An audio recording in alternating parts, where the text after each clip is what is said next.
Assalamualaikum warahmatullahi wabarakatuh.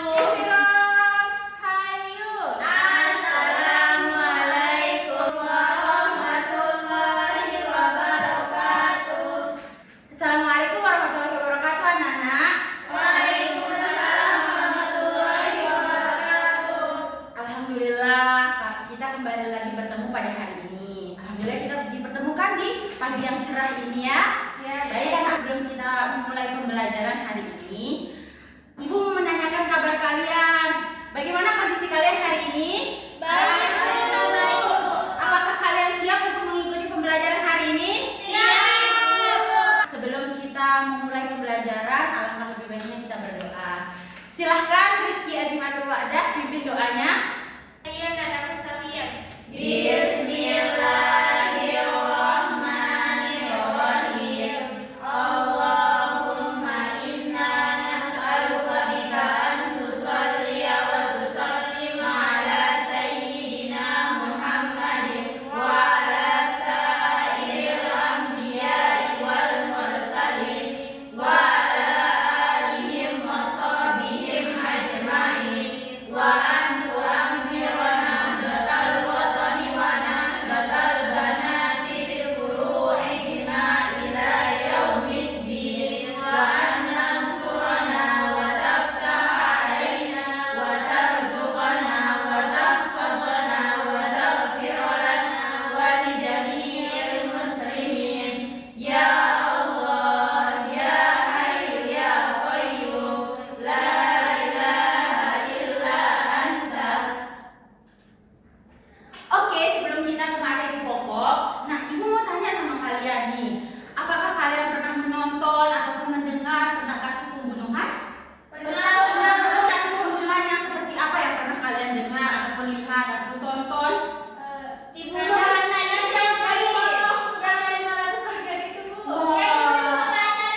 Ternyata banyak ya kasus pembunuhan yang terjadi di dunia ini ya.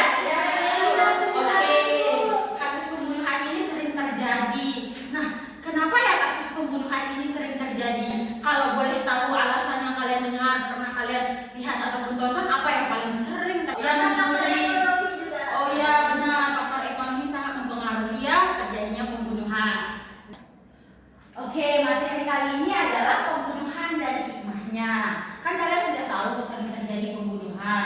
Nah, di sini itu apa sih pengertian dari pembunuhan itu? Pembunuhan menurut fikih jinayah itu secara bahasa adalah menghilangkan nyawa seseorang. Sedangkan secara istilah adalah pembunuhan adalah perbuatan manusia yang mengakibatkan hilangnya nyawa, bahkan melukai orang. Seseorang itu baik sengaja maupun tidak sengaja, baik dengan alat yang mematikan ataupun alat yang tidak mematikan. Artinya menghilangkan nyawa seseorang baik disengaja maupun tidak disengaja dengan menggunakan alat mematikan ataupun tidak mematikan. Itu maksud dari pembunuhan. Kemudian selanjutnya adalah macam-macam pembunuhan. Nah, adapun macam-macam pembunuhan ini ada 3 macam, yaitu pembunuhan sengaja, pembunuhan seperti disengaja, dan pembunuhan tersalah. Nah, apa sih maksud dari pembunuhan sengaja? Pembunuhan sengaja adalah perbuatan yang menghilangkan nyawa dengan niat, dan juga menggunakan alat yang mematikan. Selanjutnya adalah pembunuhan seperti disengaja. Pembunuhan seperti disengaja ini adalah perbuatan yang tidak diniatkan untuk membunuh, tetapi dilakukan dengan tindakan atau alat yang biasanya tidak mematikan, namun tetap menyebabkan kematian. Selanjutnya adalah pembunuhan tersalah. Nah, apa sih maksud dari pembunuhan tersalah ini? Pembunuhan tersalah itu adalah terjadi karena kesalahan atau kelalaian tanpa ada niat atau maksud untuk melukai ataupun membunuh orang lain. Selanjutnya adalah dasar hukum larangan pembunuhan. Nah, dasar hukum larangan pembunuhan ini juga sudah disebutkan di dalam Al-Quran, yaitu pada Quran Surah Al-Isra ayat 93, yang artinya, dan janganlah kamu membunuh orang yang telah diharamkan oleh Allah membunuhnya kecuali dengan suatu alasan yang benar, dan barang siapa yang dibunuh secara zalim, maka sungguh kamu telah memberi kekuasaan kepada walinya. Tetapi janganlah walinya itu melampaui batas dalam pembunuhan. Sesungguhnya dia adalah orang yang mendapat pertolongan. Itu dasar dari larangan hukum pembunuhan. Nah, kenapa dilarang sih hukum pembunuhan ini? Karena menghilangkan nyawa seseorang itu sama saja melanggar anugerah dari Allah Subhanahu wa taala. Selanjutnya adalah pelaku pembunuhan itu baik pelaku pembunuhan sengaja seperti disengaja ataupun yang tersalah. Nah, hukuman bagi pembunuhan yang disengaja adalah kisos. Apa sih kisos itu? Kisos itu adalah balasan yang seimbang. Maksudnya, ketika seorang menghilangkan nyawa seseorang itu harus dibalas dengan menghilangkan nyawa orang tersebut. Nyawa dibalas nyawa. Nah, namun ketika sudah dimaafkan oleh korban ataupun dimaafkan oleh keluarga korban, itu bisa dilakukan diat mughaladzah. Apa sih diat mughaladzah itu? Denda berat. Denda berat apa sih yang harus dilaksanakan oleh pelaku pembunuhan itu? Di sini dijelaskan bahwa dengan membayarkan 100 unta dengan ketentuan yang telah ditentukan oleh fikih jinayah, yaitu 30 ekor unta betina berumur 3 sampai 4 tahun, 30 ekor unta betina berumur 4 sampai 5 tahun, dan yang terakhir itu adalah 40 ekor unta betina yang sedang hamil. Nah, yang wajib juga selain diat mughaladzah itu adalah kafarah. Apa sih kafarah itu? Kafarah itu adalah memerdekakan budak. Nah, pada zaman sekarang kan tidak ada budak, jadi bisa diganti dengan puasa selama 2 bulan berturut-turut. Hukum selanjutnya adalah bagi pembunuhan seperti sengaja. Pembunuhan seperti sengaja itu dilakukannya hukuman diat mughaladzah. Diat mughaladzah itu sama seperti hukuman yang terjadi pada pembunuhan sengaja. Diat mughaladzah itu adalah denda berat, sama juga seperti ketentuan membayarkan 100 unta dengan ketentuan yang telah ditentukan. Nah, selanjutnya itu denda berat ini bisa dibayarkan secara bertahap selama 3 tahun berturut-turut. Nah, selanjutnya adalah hukuman bagi pembunuhan tersalah. Pembunuhan tersalah itu bisa dilakukan hukumannya itu dengan diat muhafafah. Diat muhafafah itu adalah denda ringan.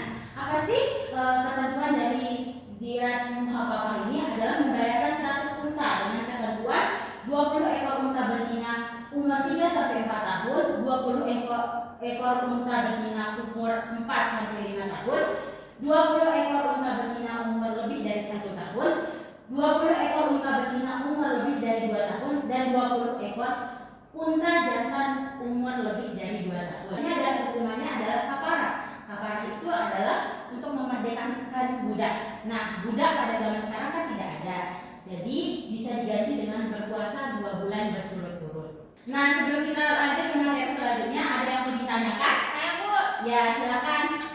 saya mau nanya di kafarah itu kan memerdekakan budak. Iya. Tapi tadi Ibu bilang di zaman sekarang kemungkinan budak sudah tidak ada, bisa diganti dengan puasa 2 bulan berturut-turut. Di puasa 2 bulan berturut-turut itu tanpa jeda kah maksud Ibu atau gimana? Baik, pertanyaannya bagus sekali ya. Jadi, untuk kafarah ini yang berpuasa 2 bulan berturut-turut itu tanpa jeda. Jadi selama 2 bulan itu dia harus berpuasa full selama 2 bulan. Tidak boleh dijeda. Kalau ada terjadinya penjedaan dalam puasa itu, dia harus mengulang lagi selama 2 bulan lagi. Seperti itu. Oke, Bu. Terima kasih Bu. Ya, sama-sama anak.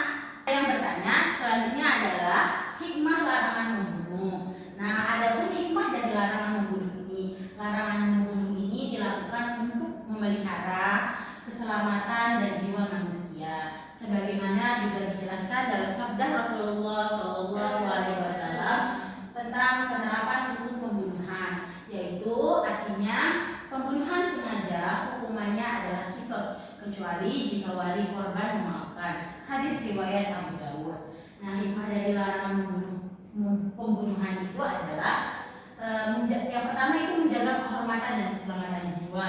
Yang kedua itu menumbuhkan sikap empati dan kasih sayang. Yang ketiga melatih pengendalian diri terutama saat marah, agar tidak berlebihan marahnya sampai melukai ataupun membunuh seseorang, agar tidak dendam sehingga merencanakan pembunuhan itu. Yang terakhir adalah menghargai setiap nyawa manusia sebagai anugerah dari Allah Subhanahu wa Ta'ala.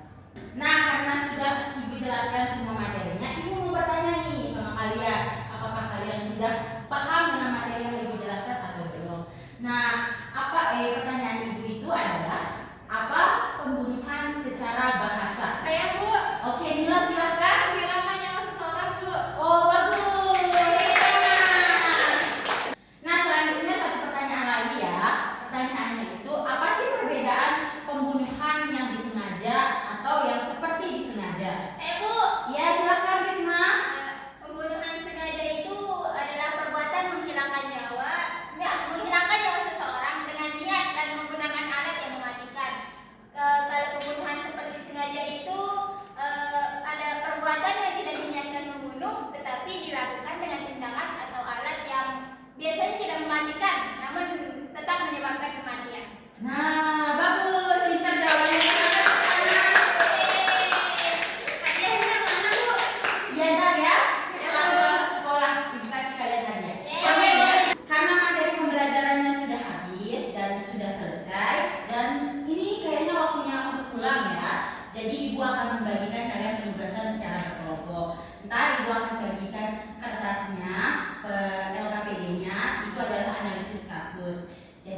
sebelum itu kalian hitung dulu untuk menentukan kelompoknya, karena ini berlima. Ada yang dapat 3 orang, ada yang dapat 2 orang. Silahkan hitung. 1, 2, 1, 2, 1. Nah sekarang sudah kan? Sekarang berkumpul bersama kelompoknya dulu. Coba kalau misalnya tadi yang sama kelompok 1, 2. Nah ini untuk kelompok 1 ya?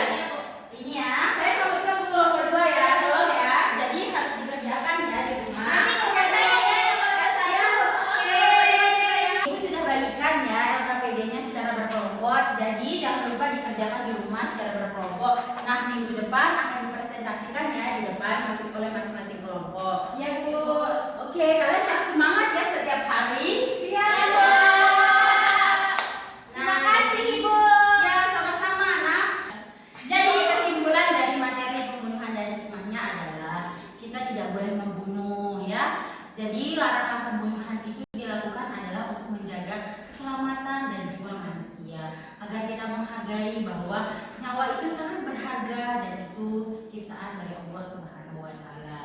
Sebelum kita menutup perjumpaan hari ini, alangkah lebih baiknya kita berdoa terlebih dahulu. Silakan Mila Mardiana untuk dipimpin doanya. Hayya dan Musawiya. Bismillahirrahmanirrahim.